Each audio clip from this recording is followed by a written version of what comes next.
so today I'm going to run you guys through how to build a customer persona using AI and why actually you should consider doing that pretty much in your day-to-day.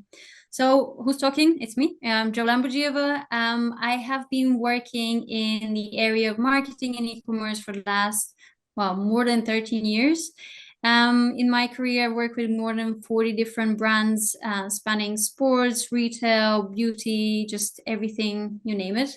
And now what I've essentially built is a consultancy specifically focusing on helping e-commerce sellers use AI to integrate AI into their processes.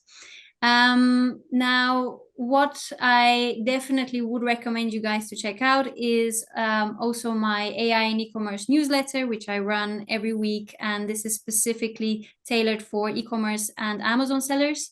And if you like to connect with me on LinkedIn, there is a nice little QR code. I post about AI and e-commerce. I mean, you guys get the gist. It's AI and e-commerce every day. So please connect with me. I would love to keep in touch. All right, so what is a customer persona? Well, in essence, it's essentially your blueprint to your ideal customer. You normally build it, or I normally like to build it based on market research and a lot of real data, because that kind of allows you to actually build a very realistic image or a profile for the person you are selling to already, or to the person that you would like to sell. And here's just a nice little example of a customer persona. And why this is valuable is because it really gives you a very clear understanding of what their demographics are, but also what their goals, needs, frustrations, how they consume media, what do they value, and what they actually get frustrated from is. And in this way, actually target all of your marketing activity, your strategy, and even your product development. All right, so why do you need one? I mean, it sounds like something fancy, but you probably haven't really used customer personas till now. Well, honestly, I think in 2023, not using customer persona is actually not going to, you are going to fall behind, because in essence, you really need to focus on knowing your customer and starting from that point to make all of your strategic decisions in terms of how you grow your brand. Because obviously knowing your customer is sort of a key way to engage with them and to actually give them the products and the services and the sort of the messaging that they would really resonate with and buy from you. So in terms of what you can use it, obviously target your marketing and figure out where exactly to reach this customer. It can also help you actually decide on product development and how to tailor your product, your packaging to actually capture and engage these customers so that they can buy from you, to tailor all of your communication. And this is actually something that I'm going to cover a little bit later, but anything from the tone of voice of your emails to how you optimize your Amazon listing, it should be dictated by this ideal customer persona. And then just in general, how you build your overall strategy in terms of how you sell to this customer, that this is sort of your starting point. So if you know me well, I am a bit of a nerd, and I absolutely make most of the decisions I do from a business point of view, but just in general in life, with data. And so the reality is that a lot of people here maybe are starting or aspirational Amazon sellers, and they are like, well, I don't have any data. The reality is that you do. You just need to have a little think about it and some inspiration.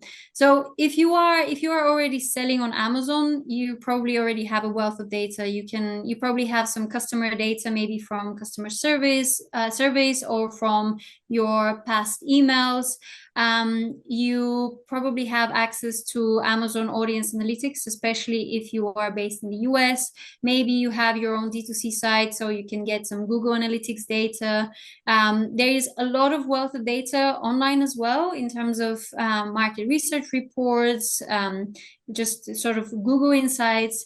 You can use competitor analysis, but if you don't have any data, that's totally okay, because you can also use the wealth of data that is on Amazon, or you can even use ChatGPT. This is kind of more advanced, but you can absolutely use ChatGPT or any of the AI chatbots to help you get some more audience data and use that to build your customer profile.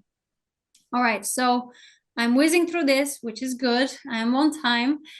So I'm gonna go now step by step how to do this.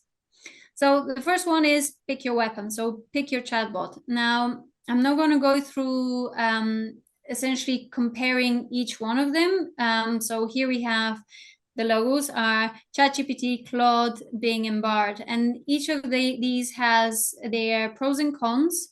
But just in general, I would recommend for the purpose of this exercise to use potentially a mixture between ChatGPT and Claude, because they give you a wide enough sort of context windows, and you can tailor them quite a lot. And especially with ChatGPT, you can use a lot of Excel data to feed into it and actually analyze the data and then give you the best output.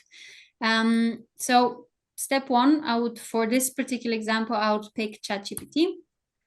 Step two, feed your data. So what I've done here, just for the purpose of this example, this is very top line. If I were to do this in quite detail, I would probably go through a few more steps in terms of feeding the algorithm, the AI, with a little bit more data.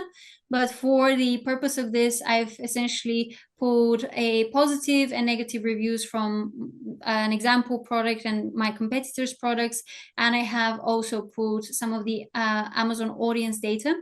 And I have fed that into the custom analytics from ChatGPT. Generally, the more data you feed it, the better. Obviously, it totally depends on context windows and like how much data it is. You might have to summarize some of this, but in general, this would be a good way to start. And what I have done here is actually notice that I don't really build a mega prompt. And I think this is an important note. When you use ChatGPT, for example, ideally you want to go step by step and like get output every step, and then use that output to build onto your prompt next. So here I have essentially asked for ChatGPT to just read the data, analyze it, and just shut up. And so until I give it the next point of instruction. Then the next step is then to build actually what is the output, or what do I want the ChatGPT to do with that data. Again, this is pretty straightforward prompt. I have basically said, using the data, I would like you to build me the customer persona. I have given a little bit of information about what I do, but again, in a real life situation, I would again feed much more into ChatGPT about who I am targeting. And then I have given it sort of a complete output of what I want it to actually give me in terms of the structure. Again, this is something you can tailor, but I normally like to ask for as detailed as possible breakdown of this customer persona. And then step 4 is then the actual outputs that ChatGPT gives me, which is then building onto that persona. Again, this is not a copy-paste job. Like, ChatGPT is going to come up with something. It's your job to use your brain to actually amend this, work with the prompt, reiterate until you get to a detailed enough customer profile, and one that actually can serve you then for the next steps. So what are the next steps? All right, so now you have a customer persona, and so what? Well, once you have this customer persona, you can essentially personalize all of your content going forward. So you can use what you have built in terms of all of these features that are here, whether it's the psychographics, the consumer behavior, the goals and motivations, to actually then inform how your content sounds then going forward. So you can use the customer persona to then write a compelling Amazon listing copy, to write an email copy or a whole email funnel, to rewrite your website copy, to actually help you with, for example, creating compelling advertising images through DALL-E 3. You can use it to tailor customer support scripts, to develop loyalty programs, and even to guide you through product development. So there is so many use cases, and this is just a small snapshot of what you should use your customer persona in order to actually just make everything that you do more tailored to your customer, and with that obviously increase conversion and just generally their loyalty towards your brand. Right, I am at 10 minutes, so get in touch. Here's one QR code you can scan to join my AI for e-commerce and Amazon newsletter. And the second one is obviously I'm starting a boot camp in January specifically for Amazon sellers. So if you're interested, scan the second QR code. And if you're not interested in any of that, you can still contact me by just sending me a classic old email. And that's it.